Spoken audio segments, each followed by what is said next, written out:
I can't nap. Me either. Really? They turn to 4 or 5 hours, and then I'm all thrown off. I can't even get to sleep during the day.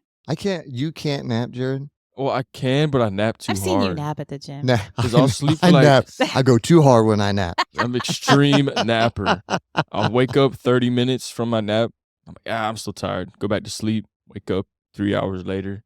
And then I feel That's maybe too long of a nap. Yeah, but I can't help it.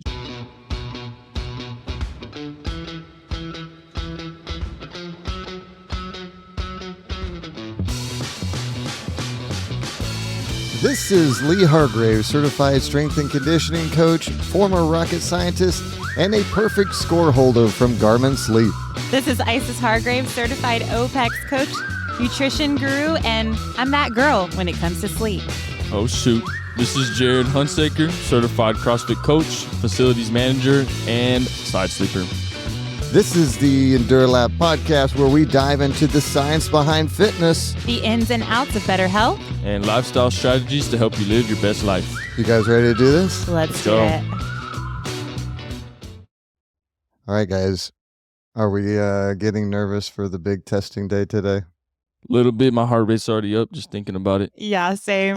So those of you listening a while back on our podcast about VO2 max, we talked about doing our VO2 testing at the beginning of the year. We made an interesting wager to see who is closest to their VO2 max score. The one that is furthest away is going to have to all out sprint on the Airdyne for a Minute live. And that's going to be on January 18th at 9 a.m. So tune in. Oh, wow. You're putting a date and a time I am. for our demise. It's legit. Yeah. I think I had the worst prediction. So, well, I mean, you had the lowest, I think. I think you predicted yourself to be, pretty low. What was it? I think I said 40 or 38 No, or 40. you went below 40. Oh, for sure. Gosh. I should have written that down somewhere. I'll get it. But I do have a poll on Instagram right now of who's going to crush it. Right now, I'm winning. So we're going to prove them wrong, and we're going to come out on top. I want to be number one. I can't believe. So what's the current score on Instagram? I think I'm at 60%, and you both are at 20%. And I voted for myself, so I think so did I. I think we're the only. No one has faith. We are in probably us. the only votes for ourselves. Yep. I mean, and I can see who voted for us, so that's kind of fun too. I bet it is for you. Yeah, I have a lot of friends. Actually, Thank you. yeah. I want to know who voted. Did anyone vote for me, or is it just me? No, someone voted for you. Who did? Colton Christensen. Oh, your Colton, boy. my boy. Yeah. Shout out to Colton. And then Mark voted for you. Let's Coach go. Mark. Let's go. I see you, Coach. Yeah, I see you. But Coach. yeah. No, I got Kelly, Chad Grinnell, Carlin, Callie. Y'all are the best. Love y'all. Okay. Yeah. They better. I have to, out. As the programmer at enduraLAB, I have to make sure that I know who said what. So stay tuned to Instagram. We'll be posting some lives. Well, if by the time you listen to this podcast, they'll disappeared, but you'll get an update. And then for the live all-out sprint, definitely tune into that. Yeah, I guess you'll find out the winner, maybe before we even talk about it. That's true. You'll already know who reigns supreme. Yeah. I did have coffee. I did morning, too. Just so. I didn't have my normal. I usually have 2 cups, at least 2 Americanos from home, but I limited, and now I just have agua. I feel like we're far enough away from it to where your heart rate won't be like super jacked up. Yeah. And I am going to eat a little something. I want to have as much dairy as I can right before I start. And chug 2 core powers. And I will document that demise. It's going to be twofold. How can I do on my VO2? I think it might take me down to where my prediction was. And can I hold in, I think whatever it is, 24 ounces for your score. Yeah, I think I did 40. And Jared, I think you did like 38 or something. I'm not feeling good about hitting 50 today just because I have not been good. Here it goes. No, I think I'm going to get closer than you guys. I still think that I will be number one as far as where my prediction is and where I end up. Yep. I just want to put it out there. I think I have some sinus pressure and congestion, a little scratch in my throat. Yeah, I felt that last night too. Yeah, this is like at the start line of a race when we start talking about everything that we might have wrong so that we can, And then at the We end, we're going to ever be like, man, despite all the things I've overcome, Yeah, that was the hardest VO2 test I've ever done. The weather was extreme. even though we're inside on a treadmill. the fan was just cranking it like But you know what I did focus on? I did focus on getting a good night of sleep, Same. you know, Always, though, You for have to. me. which is our podcast today, right? Our topic du jour. Yeah. So today we're going to be talking about sleep. We'll discuss why it's so important, the science behind it, how to improve it, and practical tips for getting the best rest. All right. So let's dive in. Let's go. Let's do it. Excited. So let's start with the basics. Why sleep is so important and our health and performance. Absolutely. Sleep is when the body and brain repair and recharge. It's not like that's happening while we're awake, right? It's crucial for hormone regulation, immune function, and even emotional well being. Without enough sleep, we see higher risks of chronic diseases like obesity, diabetes, and even cardiovascular disease, which we know is the number one killer. Absolutely. And for a female perspective, it's really important for those who are looking to have babies. So reproductive health helps with menstrual cycles and definitely helps with stress and mood regulation. And then those of you looking for, it's called beauty rest for a reason. Definitely helps repair skin cells, like you said, helps repair. I see it as the ultimate reset button. I'm having a really long day and I just want to press the reset button, and sleep definitely helps recharge, rejuvenate, wake up, and Absolutely. I like the New beauty day. aspect of it too. I mean, it makes you look younger, It right? does. It's a beauty Absolutely. sleep. It's a real thing. It is a real thing. It is. I think it's super important too because we wake up early, so we have to be ready to go to coach classes at 5 in the morning. Mhm. So we got to be on it, and we can't come in feeling groggy. 2 hours of sleep. It's not gonna be a good class. People are gonna be like, "Man, he's really down today." He's cranky. Yeah. And I mean, people can tell. absolutely. Yeah. And I think for me, dealing with athletes, we talk a lot about performance and sleep, right? Hydration is probably my number one, but behind that comes sleep because it is super important for hormone regulation. So, testosterone is a big one that we see with a lot more sleep because of the rest and recovery. Also, just gives you time to actually, like for Jared, that's when all your muscles are repairing itself, right? So the more we sleep, the better we can perform. Also, it's just one of those big things of dealing with stress as well.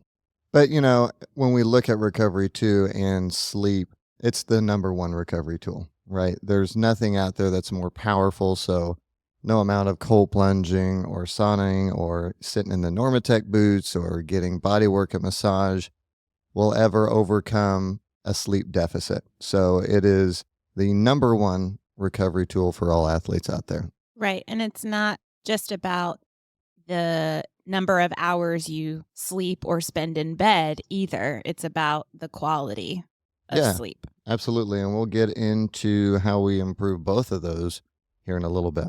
Yeah. So can we talk about the different stages of sleep? Because I believe there's 4. But I'm not quite sure what each stage looks like and what the benefit of each stage is. Well, yeah, there's 4 stages in REM sleep. So the first 2 stages are what you would consider light sleep. So if you have a tracker, your light sleep are kind of stages 1 and 2. Stages 3 and 4 are deeper, and you have to go through these sequentially. So you can't skip around unless there's very rare cases in which that might happen, like narcolepsy. So 1 and 2 light, 3 and 4 are on the deeper, and then you have a REM cycle, right? And it's like every 90 minutes or so or Yeah, something it's around about there. an hour and a half. Right. So when you think about how much sleep you're getting, also think about, about how many cycles we're getting. So we always recommend, somewhere in that 8 to 9 range. So that's getting you somewhere between 5 and 6 full cycles. All right. When we look at it, what we're looking at is deep sleep, right, which is critical for physical growth and recovery. And then in REM sleep is where most dreaming occurs, and That's essential for like cognitive function, memory consolidation, and creativity. And if Lee Long was here, he'd tell you, how to interpret your dreams, right? Now, that the way that you can kind of track that, why Lee said he's a perfect Garmin score sleeper. Can you go into that and the metric? So we sleep with our Garmins on. Do you sleep with your Garmin on, Jared? My watch band broke, and I have not ordered another one. And it's been a couple months. We might have one in the office. I'll get you one. But it will break down how much time you were in each zone, and then it has a bar graph that shows you when you go up and down into those sleep cycles. And so if I'm waking up a lot in the middle of the night, I'm definitely shortening my REM. Well, it just depends where you're at, That's true. right? So if you wake up at the very beginning, it might not be that big of a deal because you're just in and out of light sleep. Right. But if you wake up, in the middle of a deep sleep and then you don't get into REM, so like let's say you're in stage 3 and you don't hit your REM cycle and you wake up and So you get more REM than me, I guess. potentially. Potentially. Okay. Right? It could be deep too. I'm always trying to beat him. It's annoying. Is there one that's like more important than the others, or are they all kind of equally as important? Well, when you're looking at a perfect sleep score, Jared,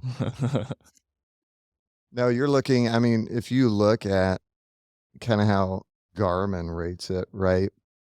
If you get 8-ish hours and you get a couple hours of deep and an hour and a half or more of REM, you've done really well. If you start, like we said earlier, like your stage 3 deep, like physical recovery and growth, where REM is more, think about the brain, cognitive, creativity. So those are the ones that are probably tracked the most, right? And those are the ones where the brain really slows down as far as a function and how many cycles it's going through. So it's super important to really nail those stages. What was your sleep score last night? Let me check. Check it out. Do you know what you got? I got a 90, which I thought was really good. Like that's Yeah. an A. It's an A. Pretty good. 90. Oh, look. 90. Look at Okay, we that. tied. We tied. But let me tell you why he gets a perfect sleep score and I don't. Oh my gosh. Okay, so, and this might be typical for women. Sorry, Jared. But women tend to be the caregivers. So when Jack wakes up in the middle of the night, sleepwalking, Lee's fast asleep, or the dogs are crying at night, Lee's fast asleep, getting his perfect sleep score. I am popping up. I hear that gag sound, and I'm like, oh my gosh, the dogs are going to barf everywhere. I am up and out like so quick. Now, I start to hear it, but Isis is just so fast. She's just so amazing with that mom instinct that I know that I can just probably sit and lay down and relax. And it's going to be taken care of. Yeah, she's got it. The other one is partner behaviors. So Lee is a night owl. And so sometimes, actually, he has come to respect that I need to get my sleep. So sometimes he won't even come to bed. He'll sleep on the couch because he knows he's going to wake I don't me want to up. interrupt her. Right. Which is not my favorite thing. I just want him to come to bed. But if they come to bed late or they're moving around or maybe they have problems breathing during the night or they snore, if you sleep with dogs in your bed, Dogs. yeah, Animals. that's going to keep you up. We Kids. do not. That isn't, no. Let's see. I think that, number one, to go back to this whole thing, I also stay up later with the kids and I give Isis that extra time where she can go to sleep. So, as we talk about perfect sleep scores and average sleep, I do my part, just so everyone out there knows. Okay. No, but we've had to work that out because sleep is so important, so crucial.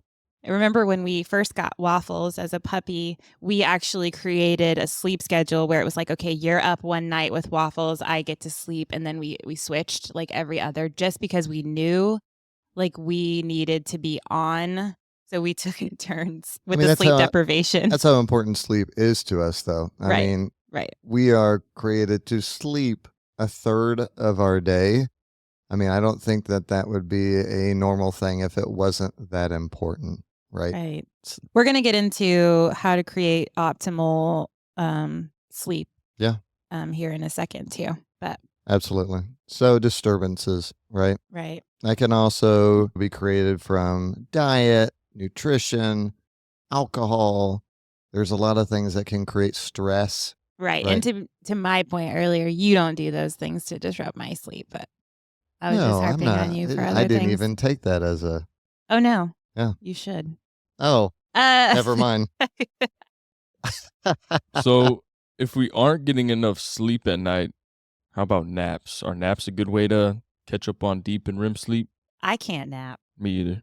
Really? They turn to can't. 4 or 5 hours, and then I'm all thrown off. I can't even get to sleep during the day. I I mean, it depends. If I'm like really drug out, like when we're training for Drugged marathons, out. drug Hold up. out, Oh, drug out, really like tired, Oh. like tired, exhausted. yes. Okay. I was like, goodness. Then I will just my body will shut down. But I can't. You can't nap, Jared. Well, I can, but I nap too I've seen you hard. nap at the gym. Nah, 'Cause I'll sleep for I like- nap. I go too hard when I nap. I'm extreme napper. I'll wake up 30 minutes from my nap.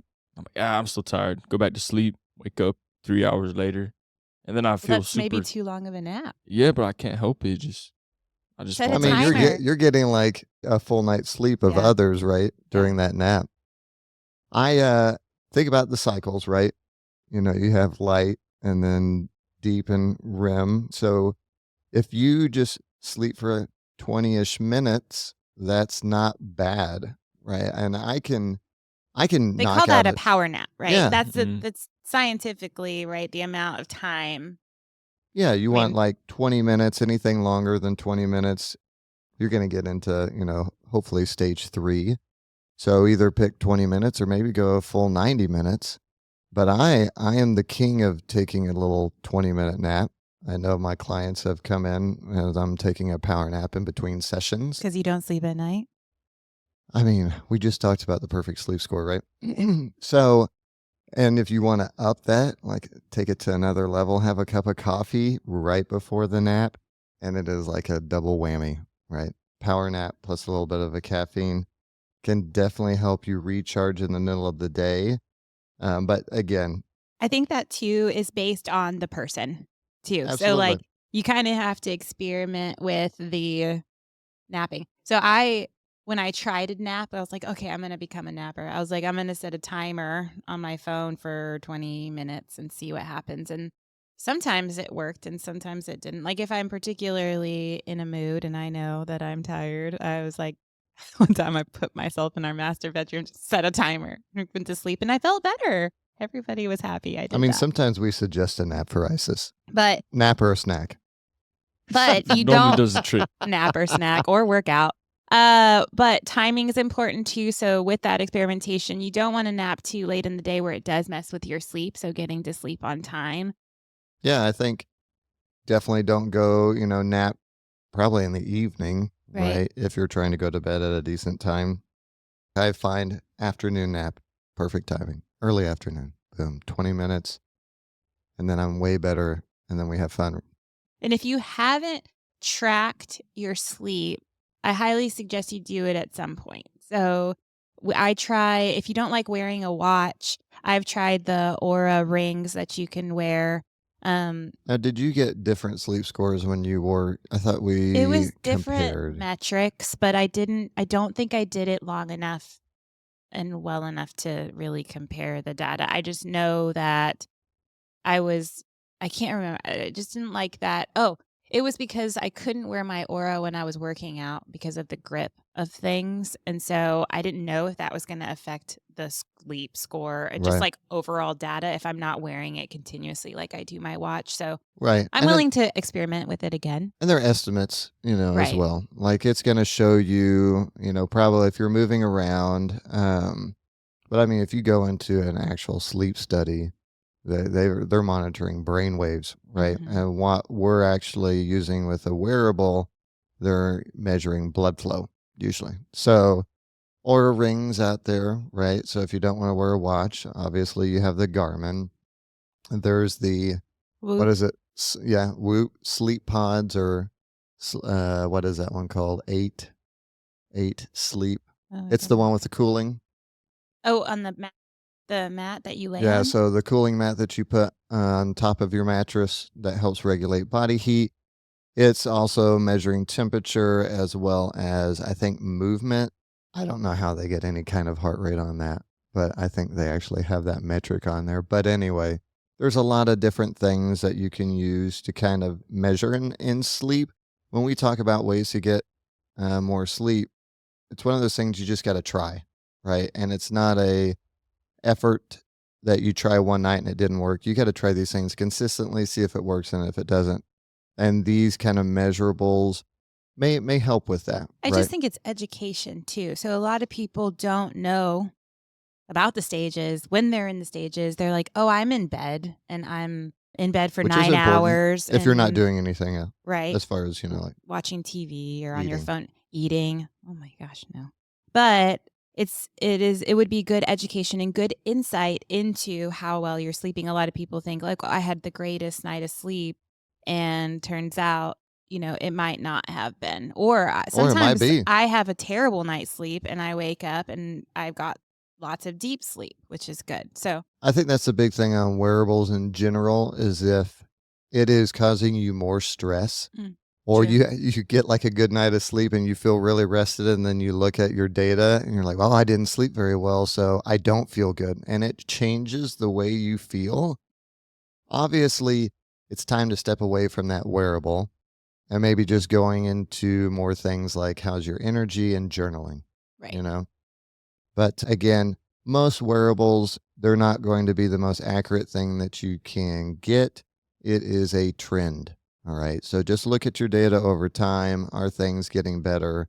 If they are, maybe then what you're doing is working. The other thing that I really like about the Garmin wearable is that it does track your HRV at night, and I can see data when I'm starting to get sick. Oh, absolutely. Like it'll go unbalanced, and that's interesting to see. And then as I get healthier, it goes more into the balanced. So it's really cool to me to see the data. HRV is a cool topic that we might have a podcast on later because it can tell you a lot of insight about getting sick Heart and rate training. variability. Yep. All right, so let's move on to sleep hygiene. Okay.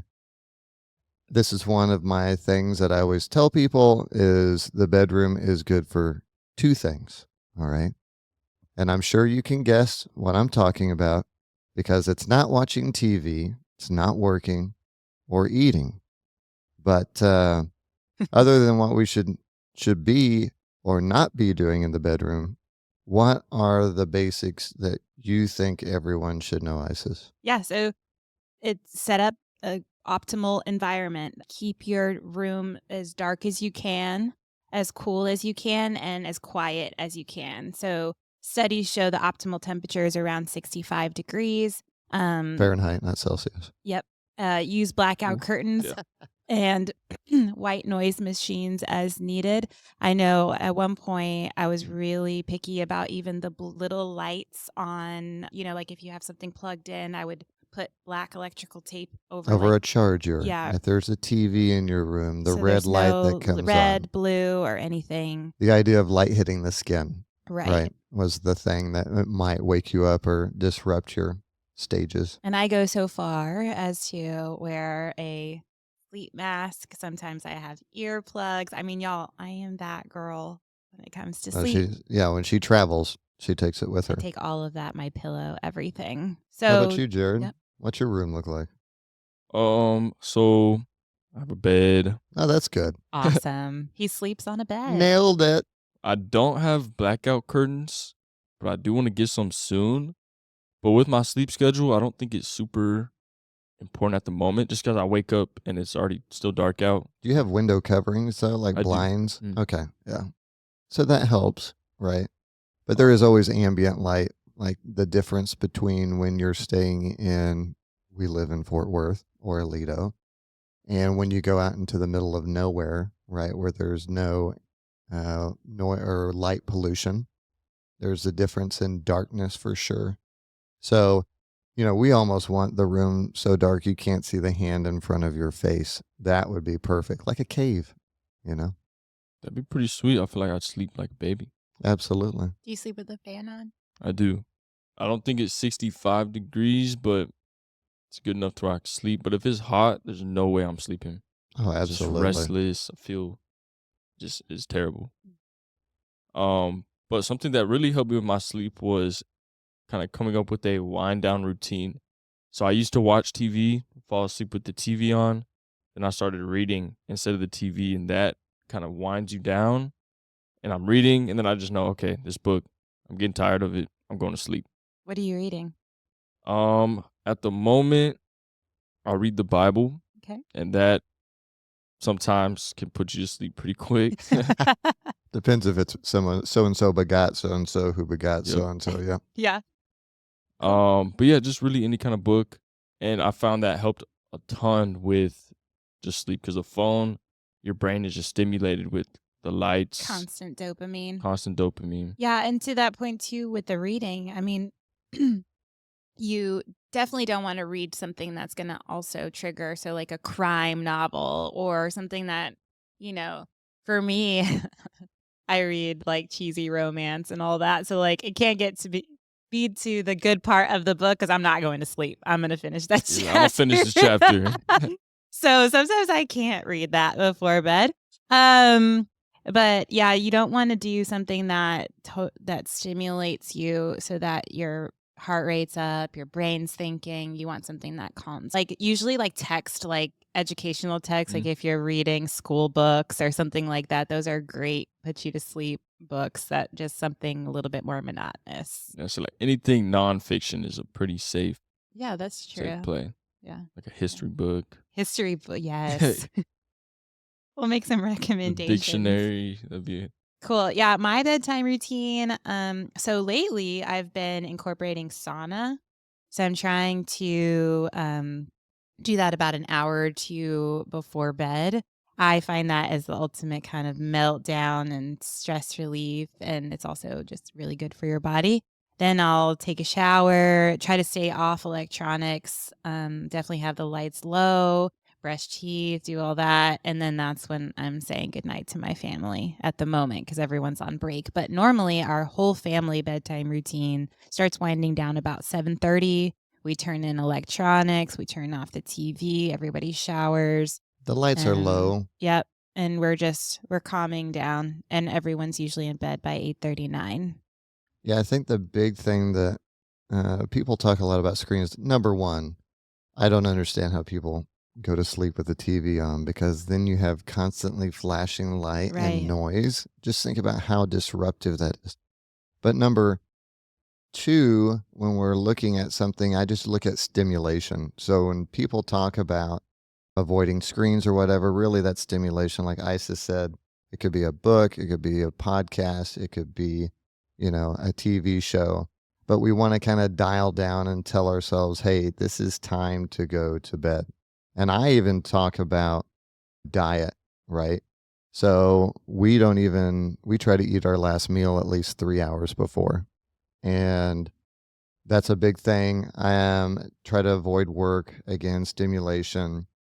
Craig Ballantyne had an old routine that I always liked, and it was called 10-3-2-1-0, where it talks about avoiding caffeine 10 hours, food and alcohol 3, which I don't believe on the alcohol part, and we can talk about that a little bit later. 2 hours before, avoid work. 1 hour before, avoid screens, which I would say stimulation, and then in the morning, 0 snooze hits, right? 0 hits of the snooze button. That's a hard one. I Absolutely. snooze 2 or 3 times, and I'm okay. This is getting repetitive. I need to wake up. But that is important. And when we talk about sleep hygiene and setting a routine, we're also talking about going to bed and waking up at the same time or as much as possible. And, one of those things is if you go to bed earlier or later, an hour than your normal schedule, you throw off kind of your circadian rhythm that you've been working so hard to dial in. And every once in a while, things are going to happen, right? We have a 4x48 event coming up this year. Yeah. We're not going to sleep the way we normally sleep, but that's okay when it's one off. It's if you kind of get into this habit and it will really kind of wreak havoc on your sleep routine. Yeah, I mean, I can remember when my bedtime drastically changed or when my bedtime routine, the kids were super small. Like maybe Isla was a newborn. and Jack was like 2. So I'm, of course, caretaking, and you did a great job. You helped me so much, but not at night because I was nursing. And Right. so I'd I have to could get up. nurse, You you couldn't know. nurse, unfortunately. And I wasn't going to pump so that you could feed. Like, no, thank you. So anyway, but I realized really quickly to get the sleep that I needed. I was like, okay, I'm going to bed when they did. And at that time, it was like 7-ish. And I was like, and I wanted some moments of peace in the morning just to myself. So I would get up at 4:30, 4:45 to have about an hour before they got up. And that routine for me has stayed since then. So Jack is 13 now. So that's been about 11 years, 10 years. And that helped me get the amount of sleep I needed. I get to wake up and have my quiet time, and it just kind of stuck. But there is, I mean, as far as a morning person versus a night person, that is True. genetic. That is encoded in our DNA. So that is always interesting because Isis is definitely a morning person. I am. I would consider myself more of a night person. I feel I have more energy at night, but I am a very big morning person just because of coaching and my clients. So can you change that? Can you make yourself a morning person? I don't think you're going to be able to change it. Stages of life change. I mean, obviously, when you're a very small kid, you are a morning person, whether or not you want to be or not. And then as you get older, that shifts. During, as our formative years, our teenage years, you start sleeping in, you stay up later.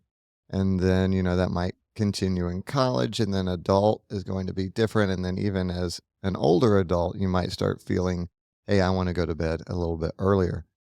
But I think there's like 5 different, I don't know what you would call it, types, Of whether it's like sleepers?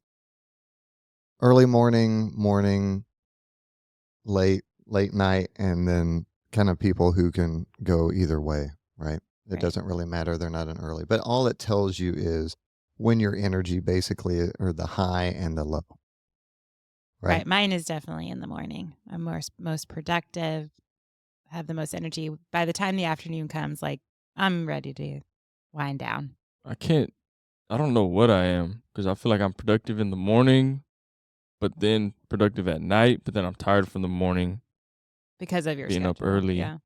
So I don't know. Maybe I'm a good like even split. We should have him do the MEQ test. Oh yeah. So there's a MEQ test that you can do, so you don't have to go and It's because you like can get it morning, genetically evening tested. questions. Yeah, Questionnaire. morning, evening questionnaire. Yeah. But I guess, as far as the data looks, it is pretty accurate to whatever you're going to get as far as the genetic test, like a 23andMe. But it's, yeah, MEQ. And you can find it online. It's like a questionnaire, and it'll tell you if you're a morning or an evening person, which is cool. But when you look at routines, again, no matter what, like I said, even if you are a morning person, if you have to wake, or even if you're a night person, you have to wake up early, like myself, I'm thinking about my day and how I set it up so that I get my optimal sleep before I have to wake up. So I always start with a person's like wake up time, and I'll back off like, hey, I want you to spend at least 8 hours in bed. So if you're getting up at 4 o'clock in the morning, like a lot of us here do, then I'm going to back up 8 hours, right? So that is, I'm going to bed at 8 p.m. So if I'm going to bed at 8 p.m., that means I need quiet time at 7, or I'm starting my routine at 7, right? I'm going to eat at 5 p.m. So I give myself at least 3 hours before bed. And then we haven't talked too much about caffeine and alcohol, but depending on how you are as metabolizing caffeine, I myself am a really quick metabolizer of caffeine. Ice is not so much. Not at all. So you got to back that off as well. And the safe thing is usually in the afternoon, you probably don't need a cup of coffee. Just have a glass of water. It'll help I have later. a story for this. Do you remember when I was sabotaged by the Starbucks barista? Oh, when you ordered I ordered decaf. a decaf, and that was not decaf. And I needed to go to bed, but I could not. And I just remember I was like wide awake in bed. This had to be in like Connecticut or Dallas, because I remember it was in an apartment of ours. And I had to go to the living room and I tried to like watch TV, like just and not bother Lee. But I was up till 4 a.m. I mean, wired. So And now Oh, I don't yeah. I went trust. I fast don't asleep trust and I anyone. ordered a regular. Maybe I got the decaf. I don't know, but I could Ooh, I could That's probably drink sabotaged by Lee Hargrave. I Yeah. could probably drink a Monster Energy and go to bed. I've never drank a Monster Energy, but I probably could. And then the other thing I was going to say about alcohol is when we were glucose monitoring, I realized that the spike after I consumed, like, let's say a good martini, when it happened and when it kind of comes down. So the term day drinking kind of has a negative connotation, but really that's probably the more preferred when you're tracking your glucose. You Still want in moderation. to Let's still, talk about well, that. yes, like don't wake up and have like, a drink. Yeah, we're not encouraging no. drinking before going to work or operating a vehicle. Correct. Obviously. Correct. But for sleep. But for sleep, you want to have that cocktail like, noon or 1. Yeah. It is true. Alcohol wreaks havoc on sleep. I know that people often get upset when we talk anything about the negative effects of alcohol because they're so attached to it. And people think it puts them to sleep because they get drowsy or sleepy, but it's Right. not. You're going to see a sugar spike or a blood sugar spike about 3 hours after your drink, and definitely can affect you up to 6 hours afterwards. So yeah, if I'm going to bed at 8 o'clock, I guess my last cocktail is at 2 p.m., which is really hard when I'm in the middle of a session to justify, oh yeah. I go have It's a like martini in the shots. office. Time for shots. So yes, but that being said, And then about the nutrition point, a lot of people can't have dinner at like 5 or 6. So what do we do? So something I would suggest is load it earlier in the day. Like definitely don't be skipping breakfast. Like have your breakfast, have a good sized lunch. What's the saying? It's like eat like a king in the morning and a prince at lunch and a pauper at dinner or something like I mean, that. that's an old time saying. Way to pull that one out. So in the evening, you're eating a lot lighter, which is going to be a little bit easier for you to digest and not be so like heavy at night. But by light, we're Right, I not guess I really, should yeah, we're not specify. really saying light. What we're saying is your macro content should be Nutrient dense. Like a salmon and salad. broccoli. Yeah, a salad with a piece of fish on it would be great A as piece a of light. fish. You say that so. Well, I'm just saying. I mean, people might choose to have some salmon or Chicken cod or a yogurt and berries. yeah, but Just the keep it thing lighter. A is, you don't smoothie. want a very high carb content because you're trying to minimize any kind of glucose impact. Right. So definitely high in fiber, high in protein if you cannot eat 3 hours before bedtime. Right. How about you, Jared? You got any personal stories of sleep? I would eat a DiGiorno pizza That's before sleep. That's your new thing, though, isn't it? That is new. That was this week. Jared is on the path of mass gain. If you guys have not caught that in the previous podcast, or maybe this is your first podcast, Jared is going for functional mass gain. And so the kid has to eat all the time, which can wreak a little havoc on sleep. But yeah, go ahead. So I need a whole DiGiorno pizza. And like Lee just said, you don't want to eat a carb-heavy diet. I think there's like 120 grams of carbs. So There's got to be more. Yeah. At least 120.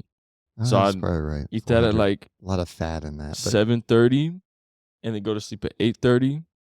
So I'm just full. I feel like I sleep good, but then my body while I'm sleeping is trying to just get rid of all the carbs and calories. Check that out. DiGiorno stuffed crust meat lovers Stuffed pizza. crust? Triple meat, stuffed crust, got 2.5 feet of meat. He told me it was cheese. only 1,700 calories. I was like, DiGiorno there is no stuffed way. 1750. Nutrition.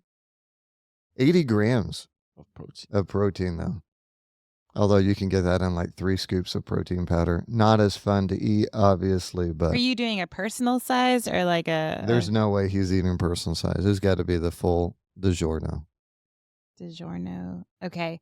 So it looks like there's like 5 servings maybe, and each one is 320 calories. Oh, so that's 1,600. Probably pretty close. Is that the rising crust or stuffed crust? That is I thought I did. Getting hungry. It's the cheese stuffed crust pizza. Oh, pepperoni, not the meat Oh, lovers. you didn't get the meat lovers. Yeah. Obviously, No. there's going to be more protein on that, so calories are going Meat to be lovers, higher. stuffed crust giorno pizza. Triple meat. Nutrition facts. My phone's like not even. I'm not looking that up. Now, all of a sudden, you're going to get a bunch of DiGiorno pizza ads. Oh my gosh, I know. The 2-for-1 special. All the coupons are going to come your way. New Year's special. It does have real cheese. Okay, here we go. It's 5 servings, 350 calories, 16 grams of protein. Surely they have a total. I mean, people eat a whole pizza all the time. So that sounds right. It comes Yeah. up 1750 calories. Yeah. You undervalued your protein, though. 16, so. Let's go. Oh, that's 80. You're right. 80. Oh. That makes my stomach hurt. I bet. Isn't it pretty sad, though, that you have a pizza and they actually mark it made with real cheese? Yeah. You look for that. Keep an eye out for that. Oh, this one has real cheese. Gotta love it. What is fake cheese? That's what It actually says There's 2.5. establishment that a lot of people like here in Fort Worth that has fake cheese. It says 2.5 feet of cheese in the crust. Oh, like yeah, if you were to unwrap Oh the my crust. gosh. As our kids would say, the cheese stretch. Oh right? my gosh. It's a little Melty cheese cheese. Yeah, that is good for you, Jared. That was my selling point, the 2.5 feet of cheese. That was? Saw that and I was like, oh yeah, that's the one. That sounds so good tonight. So let's start wrapping up with some actionable tips. We're going to go through some issues that we would see and things that we think that is a good thing to start in your routine. Again, you don't have to make all of these changes today, but start putting things in that are easy, right? Start with some easy ones that you think. Schedule would be one that I think that a lot of people would want to prioritize, right?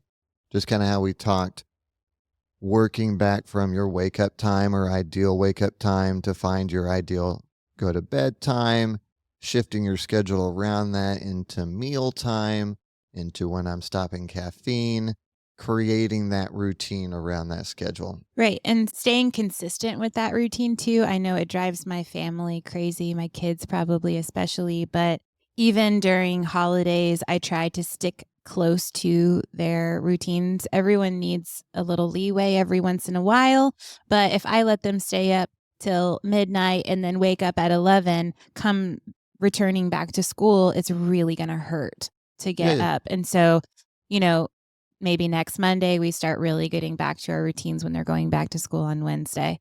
Well, you even see that over a weekend, Mm-hmm. right? And I think a lot of people feel that too. On Friday night, Saturday night, you're staying up late. And then all of a sudden, Monday morning is so hard. Mm-hmm. Well, that's because you kind of disrupted your circadian rhythm a bit. Again, that whole thing of how close to your normal bedtime are you going to sleep? Right. And then are you waking up at the same time? That forces it, right? And if you're having trouble getting to sleep, thinking about waking up at the same time helps you go to bed at the same time, because even if you're tired when you wake up, you're going to be tireder at night, which leads you to want to go to bed on time. But what are some other things that we can do during the day? I always think, obviously, exercise, right? Mm-hmm. The more you exercise, obviously, that's going to help you get to sleep. What are some other things? Sauna would be a good one.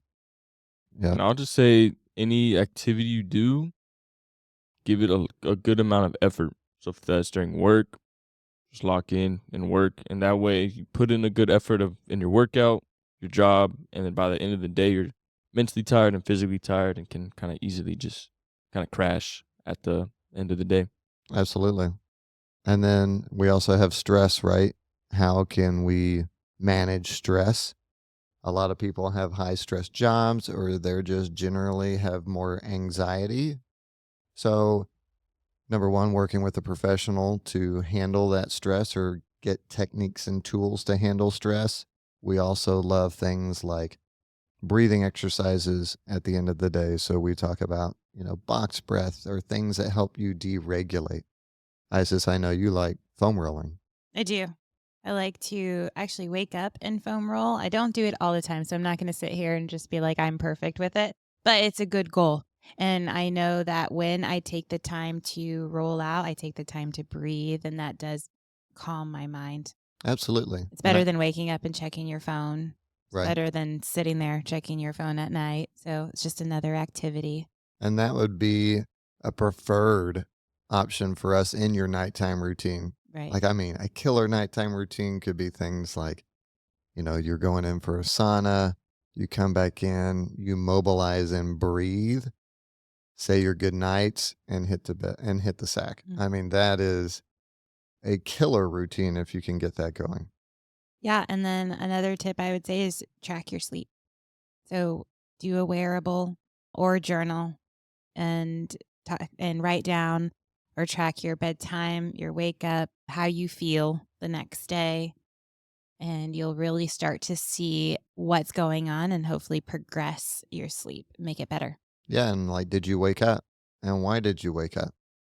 A lot of times people get mad at us when we start talking about water consumption and hydration, right? Because they hydrate or they're behind on their hydration and then they start amping it up at night and they're like, oh, I got to go to the bathroom 3 times. So that is something we didn't say, but you should taper your water as you are tapering food as well, right? So you should always front load your water early in your day.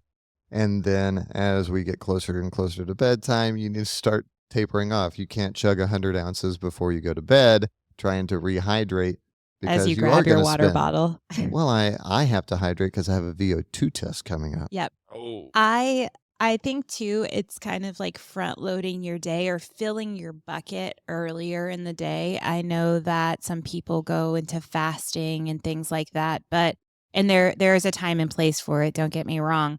But a lot of people will wake up and not eat or drink until about the noon time. And at that point, you have between noon and probably 8 if you're trying to get to bed at a decent time for most typical schedules. And that is, can you do it with work and commute and kids' activities and all those things?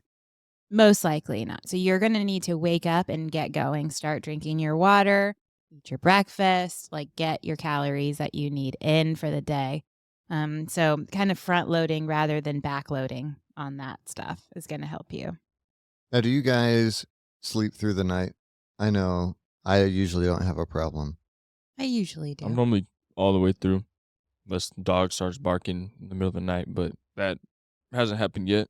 Yeah. So I know that a lot of clients, especially our female clients, once they hit kind of that perimenopause, menopause stage, postmenopause, there is a lot of sleep interruption, waking up frequently through the night. And I know that's something that people have a hard time dealing with. Obviously, depending on when that's coming to, you're really disrupting some serious, valuable sleep.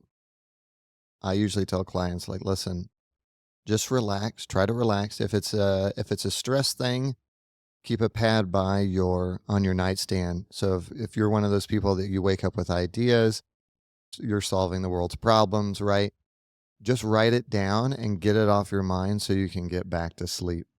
But if you're not getting back to sleep within 15 to 20 minutes, I usually tell them try to go back to doing something calm, right? Maybe it's a breath exercise. Maybe it is foam rolling. I do mindless stuff or suggest mindless stuff like folding towels. And another tip for better night's sleep is really honing in again on that nutrition. So making sure that we're fueling our bodies with the macronutrients and micronutrients that we need to give us the most restful sleep. And then also, if we're not getting it from food, then definitely supplementing.